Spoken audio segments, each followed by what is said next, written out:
नमस्कार दोस्तों, आप सभी का स्वागत है आपके अपने चैनल मनसा जगत जननी में।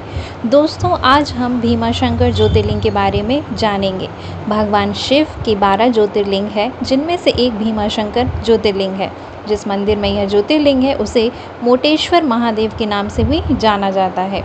इस मंदिर के ज्योतिर्लिंग से जुड़ी बड़ी ही दिलचस्प पौराणिक कथा है, जो कुंभकर्ण के पुत्र से जुड़ा हुआ है। तो चलिए जानते हैं। पूरे भारत में 12 ज्योतिर्लिंग हैं और मान्यता है कि इन ज्योतिर्लिंग के दर्शन मात्र से ही इंसान के सभी कष्ट दूर होते हैं। उन 12 ज्योतिर्लिंग में से छठा ज्योतिर्लिंग है भीमाशंकर, जो महाराष्ट्र के पुणे से लगभग 110 किलोमीटर दूर शिराधन गांव में स्थित है। भीमाशंकर ज्योतिर्लिंग से जुड़ी पौराणिक कथा अत्यंत रोचक और भक्तिपूर्ण है। इस कथा का वर्णन शिव पुराण में मिलता है। रावण का भाई कुंभकर्ण और उसकी पत्नी करकटी का एक पुत्र था भीमा, जो कुंभकर्ण की मृत्यु के तुरंत बाद ही पैदा हुआ था। भीमा को जब पता चला कि भगवान राम ने उसके पिता का वध किया था, तो अपने पिता की मृत्यु का बदला लेने के लिए भीमा ने कठोर तपस्या शुरू की और वरदान स्वरूप उसने भगवान ब्रह्मा से अपार शक्तियां प्राप्त की।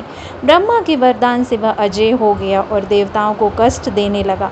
भीमा ने अपनी शक्ति के अहंकार में आकर पृथ्वी पर अत्याचार करना शुरू कर दिया।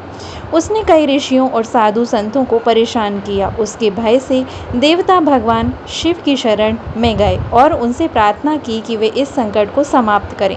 भीमा ने एक समय एक स्थान पर बहुत उत्पात मचाया, जहां भक्त शिव की उपासना कर रहे थे। उसने उन्हें शिव जी की पूजा करने से मना किया और स्वयं को पूज्य घोषित कर दिया। भक्तों ने उसकी बात मानने से इनकार कर दिया। इस पर क्रोधित होकर भीमा ने उन सब का नाश करने की ठानी। भगवान शिव ने जब भक्तों की पुकार सुनी तो वह प्रकट हुए। शिव और भीमा के बीच भयंकर युद्ध हुआ। यह युद्ध कई दिनों तक चला। अंततः भगवान शिव ने भीमा का वध किया। इस घटना के बाद वहां शिव जी ने ज्योतिर्लिंग के रूप में प्रकट होकर अपने भक्तों को आशीर्वाद दिया। यह स्थान भीमाशंकर ज्योतिर्लिंग के नाम से प्रसिद्ध हुआ। भीमाशंकर ज्योतिर्लिंग को 12 ज्योतिर्लिंगों में से एक माना जाता है। यह स्थल पुणे, महाराष्ट्र के सह्याद्री पर्वत श्रृंखला में स्थित है। इस मंदिर के समीप एक नदी बहती है, जिसका नाम भीमा नदी है। इस ज्योतिर्लिंग को तीर्थयात्रियों और भक्तों के लिए अत्यंत पवित्र माना जाता है। यह ज्योतिर्लिंग भगवान शिव की शक्ति और उनके भक्तों के प्रति उनकी करुणा का प्रतीक है। यह ज्योतिर्लिंग इस बात का प्रतीक है कि सच्चे भक्तों की रक्षा के लिए भगवान सदैव तत्पर रहते हैं। तो दोस्तों, यह थी भीमाशंकर से जुड़ी कुछ रोचक जानकारियाँ। ऐसे वीडियोस को पाने के लिए हमारे चैनल को लाइक करें, शेयर करें, सब्सक्राइब करें मनसा जगत जननी को।